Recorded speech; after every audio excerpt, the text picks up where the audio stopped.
Listen carefully. This isn't a story about statistics.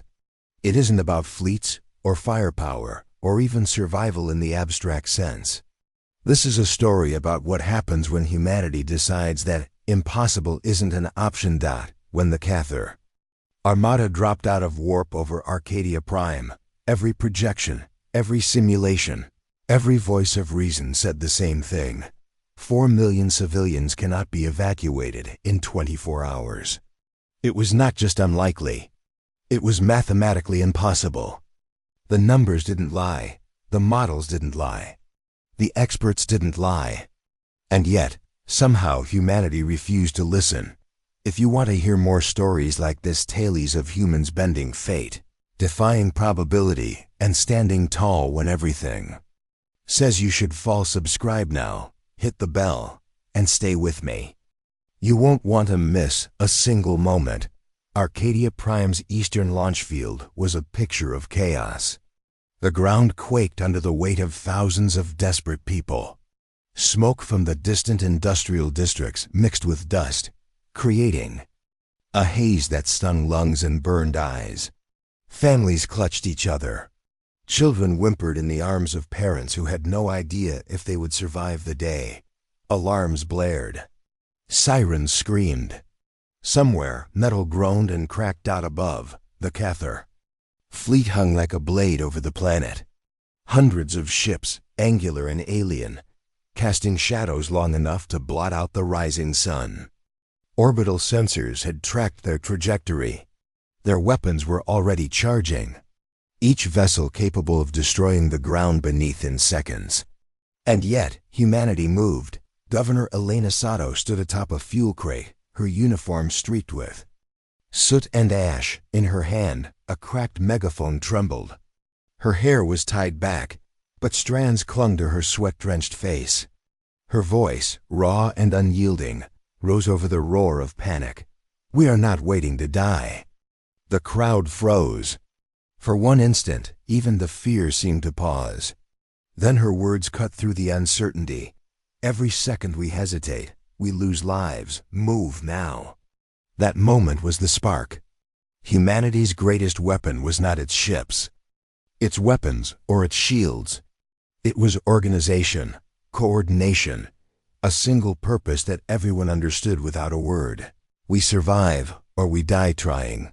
The port became a machine of survival.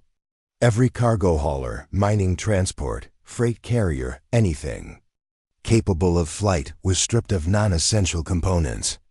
Interiors were modified to carry hundreds of passengers, welded and reinforced by civilians who had never touched a ship before. Engineers rewrote fuel and power distribution protocols, forcing engines to push beyond recommended thresholds. Pilots were drawn from every corner: retirees, students, miners, volunteers, anyone who could operate a control panel. On the ground, civilians formed lines that stretched for miles.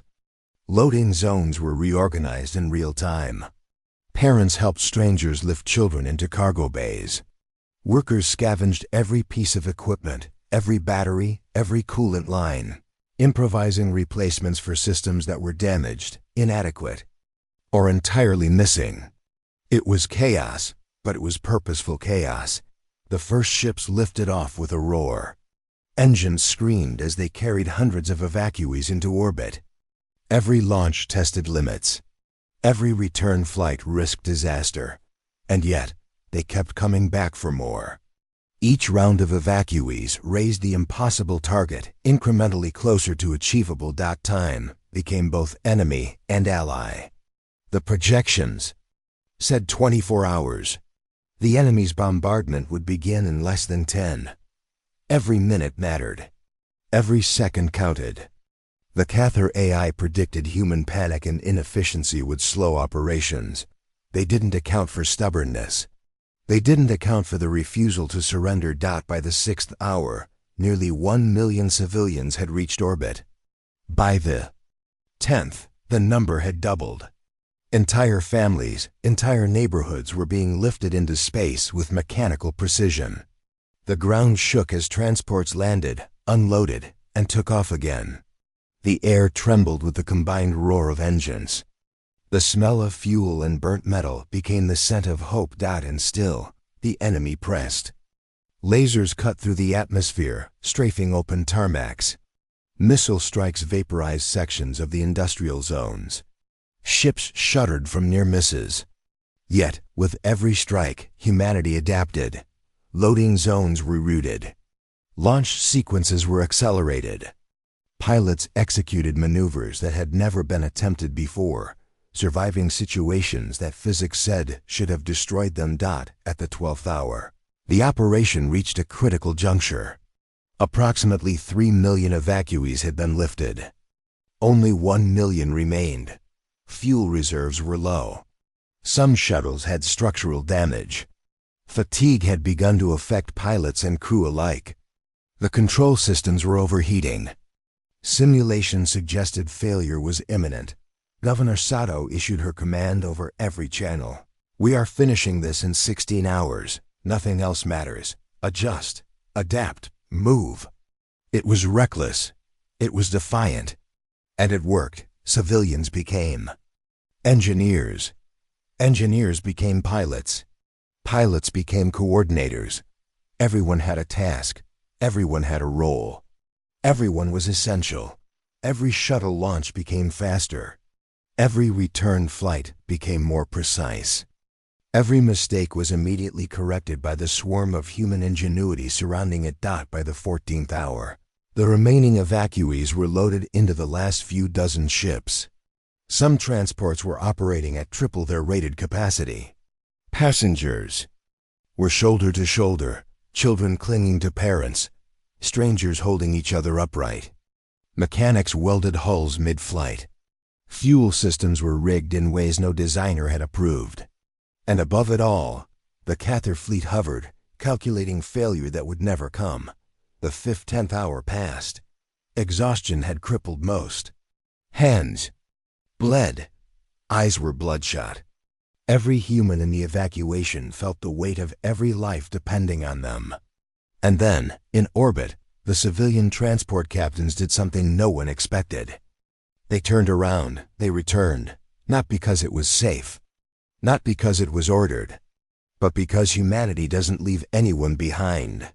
Every craft that had reached orbit descended into the chaos below to pick up remaining evacuees. Against logic, against probability, against survival instinct itself, they returned. The final ships lifted off. The last of the refugees were accounted for.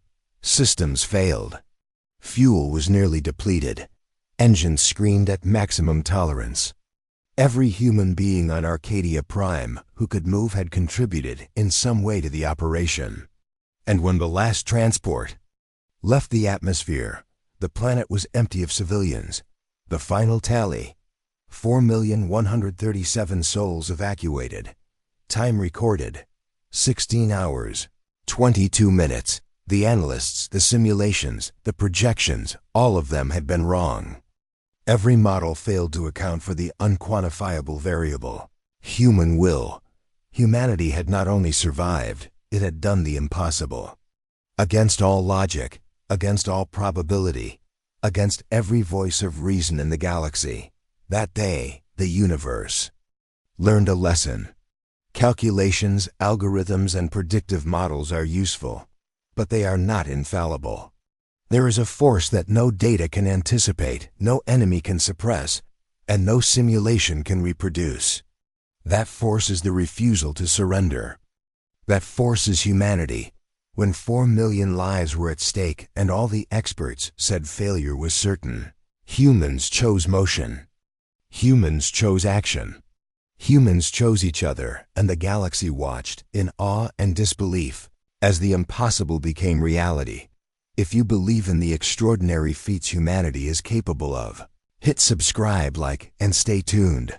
More stories of courage, resilience, and impossible triumphs are coming, because this was only the beginning of what humans can do when we refuse to accept impossible. Hey everyone, still here, still awake? If you are, that's fine, because now the evacuation has entered the hours no one thought humans could survive. The first 16 hours were only a prelude. What followed was chaos, precision, and a relentless defiance of fate. By the 17th hour, Arcadia Prime's launch fields had transformed into a living organism. Every human on the ground had a role, and every role mattered. Civilians organized debris into temporary walkways. Engineers rewrote launch sequences mid-flight. Pilots, exhausted beyond human limits, pushed their shuttles past safe tolerances. Fuel lines were jury-rigged. Hulls were welded while engines roared. There was no pause, no hesitation, no room for error. The Cather fleet was relentless. Orbital lances shredded landing pads. Missiles tore through industrial zones. Plasma strikes ignited storage warehouses. Every section of the city that had not yet been evacuated was at risk. The port's automated systems were offline, crippled by damage and overuse, yet humans adapted. Where a landing zone was destroyed, civilians constructed temporary launch pads using scrap metal. Where communications were cut, hand signals and improvised radios coordinated dozens of transports simultaneously. Even children contributed, carrying supplies, guiding the injured, or comforting terrified siblings. Every second saved more lives, and the number of evacuees soared higher. By the 19th hour, more than 3 million souls had reached orbit. 1 million remained, scattered across zones partially destroyed by bombardment. Fuel reserves for shuttles were at critical levels. Structural integrity warnings blared in every transport cockpit. And yet, the operation did not slow. Governor Alana Sato moved between the bunkers, her voice hoarse from continuous commands. No hesitation, no stopping. If the last shuttle falls, make another run immediately. Her presence alone stabilized the chaos. People around her drew courage from her confidence. Despite knowing the odds were still terrifying, the Cather fleet attempted to intercept the last waves of transports. Their AI predicted human error, but it miscalculated. Humans were not predictable. Humans did not panic in the conventional sense. Humans adapted. Every path of attack was met with rapid improvisation. Where missiles struck, emergency corridors were cleared, and survivors were loaded into secondary crafts. Pilots executed maneuvers that would have destroyed any other species' craft, dodging beams and debris, and returning with full loads. In orbit, shuttle captains coordinated unprecedented maneuvers. Some returned to the planet multiple times, in rapid succession, carrying evacuees while ignoring warnings about structural fatigue. Every return was a gamble, but every gamble succeeded. The captains were guided not by logic alone, but by instinct, determination, and a shared understanding. Leaving anyone behind was unacceptable. By the 21st hour, the last 100,000 civilians were being evacuated. Every human being left on the ground understood the stakes. Exhaustion had blurred the line between body and mind. Limbs ached, muscles burned. Blood streaked through suit and ash. Yet no one stopped. The operation became mechanical yet deeply human. A machine powered entirely by purpose. The final launches were simultaneous. Dozens of transports lifted off in precise coordination. Engines screaming, carrying families, children, and the elderly. Pilots navigated through firestorms, dodging beams that could obliterate them in seconds. Every maneuver tested the limits of technology, physics, and courage.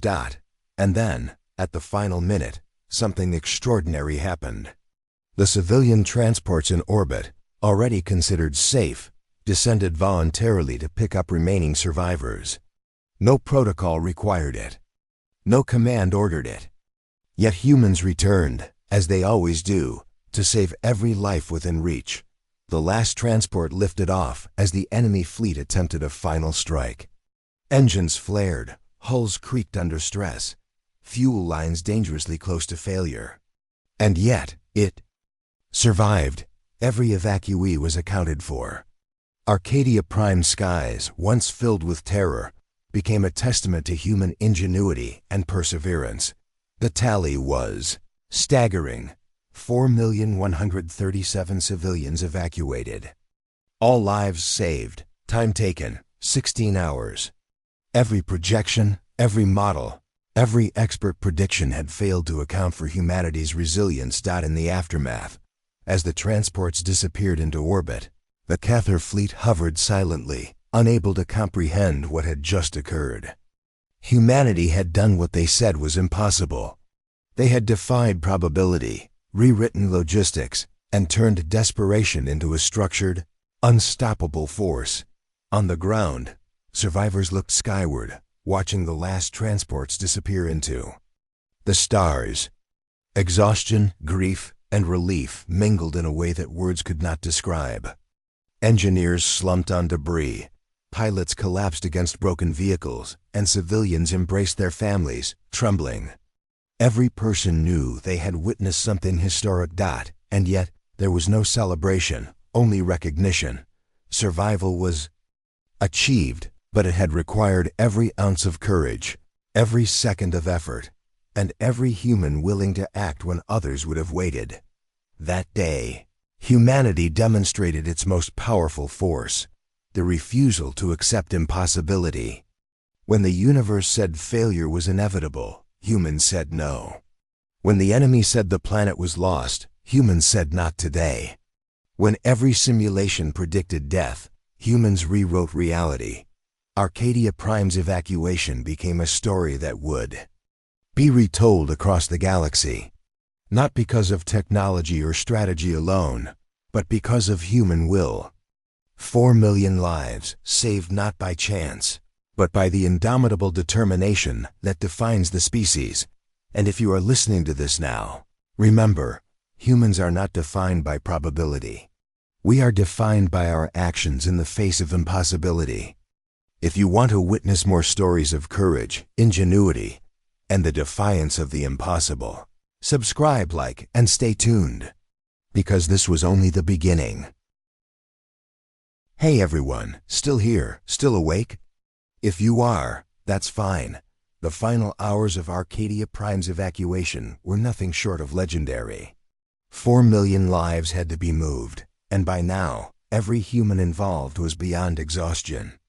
Limbs burned, voices cracked, and minds were on the edge of collapse, but surrender was never an option. The Cather fleet intensified its assault. Orbital bombardments rained across industrial districts. Sections of the city disappeared in white-hot firestorms. The air trembled with kinetic energy. Every structure left standing was a potential death trap. And yet humans moved. With precision born from desperation, they navigated the collapsing city. Civilians formed lines, guided the injured, carried supplies. Engineers and mechanics patched transports mid-flight. Pilots executed maneuvers that no simulation would allow. Every human was performing beyond their limits, yet all were synchronized by a singular purpose: save everyone. By the 13th hour, nearly 3 million civilians had been lifted into orbit. 1 million remained scattered across the city, some trapped, some injured, all terrified. Fuel for shuttles was nearly depleted. Structural warnings flashed across every cockpit. Engines were stressed beyond their rated capacities. The situation was beyond dire, yet humans adapted again. Makeshift fuel lines were rigged. Alternate launch pads were constructed from debris. Loading procedures were streamlined, cutting precious minutes from every cycle. Governor Elena Sato moved between command points and field stations, her voice hoarse but unwavering. No hesitation, every second counts, every life matters. We finish this operation, or none of us survive. Her presence galvanized the last of the volunteers. Every human on the ground knew failure was not an option. The 14th hour began with some of the most dangerous maneuvers in the history of interstellar evacuation. Civilians and pilots alike improvised routes through plasma fire and laser. Barrages. Some transports flew beyond rated atmospheric tolerances. Others carried more passengers than they were designed to hold. Every launch was a gamble. Every return flight a miracle. And yet, against all probability, every transport succeeded. By the 10th hour, the last 200,000 civilians were ready for evacuation. Fatigue, fear, and desperation were universal. Yet no one stopped moving. Every human acted with instinctive coordination. Children helped guide the injured. Retired engineers patched fuel systems on the fly. Pilots ignored warnings of hull fatigue. Every action was dangerous, every decision critical, but all were necessary. And then something extraordinary happened. Transport captains in orbit voluntarily descended to retrieve the remaining survivors, defying all logic and safety protocols. It was not ordered. It was not required. It was simply human. No one would be left behind. Ships braved firestorms, falling debris, and hostile energy weapons to rescue the final evacuees. Pilots returned multiple times in rapid succession, engines screaming, hulls groaning. Yet every person was saved. The final transports lifted off simultaneously, engines blazing, carrying children, the elderly, and the injured. Pilots performed maneuvers that would have destroyed any other species craft. Every launch pushed the boundaries of physics and engineering. Every evacuee represented an impossible calculation rewritten. When the last transport disappeared into orbit, silence fell over Arcadia Prime. The city below was a scarred wasteland, but the skies were clear. Humanity had done what the galaxy had declared impossible. 4 million lives were saved. Every model, every prediction, every algorithm had failed to anticipate human ingenuity, determination, and willpower. The final tally was recorded: 4,137,000. Civilians evacuated. Time elapsed: 16 hours, 22 minutes. Analysts, experts, and allied commanders were stunned. Every calculation had been wrong. Humanity had rewritten the rules. This was not luck. This was not chance. This was human resolve. The refusal to accept the impossible. The understanding that when millions of lives are at stake, survival becomes an equation of courage, coordination, and relentless determination. On the ground, survivors watched transports vanish into orbit. Exhaustion and relief mixed with awe. Engineers collapsed beside broken machinery. Pilots slumped against fuel tanks. Civilians embraced families, strangers hugged each other. Every person understood the significance of what had been accomplished. They had witnessed history, not as spectators, but as participants. In the aftermath, the Cathar fleet hovered, incapable of comprehending what had happened. The enemy had calculated defeat as inevitable, yet humans had done the impossible. They had saved every life, defied every prediction, and survived where all logic said they could not. This was more than an evacuation. It was a statement to the galaxy. Humanity cannot be underestimated. Calculations can fail, models can be wrong, predictions can misfire, but human will, when fully unleashed, cannot be stopped. If you are watching this story now, remember this. Humans are not defined by statistics, odds, or probability. We are defined by what we do when all of that tells us we will fail. We are defined by our refusal to surrender. And when we refuse, we achieve the impossible. Arcadia Prime was saved, and with it, humanity had proven that courage, determination, and relentless action can bend reality itself. The universe had witnessed the unthinkable. 4 million lives evacuated in 16 hours. Impossible became inevitable, and this is just the beginning.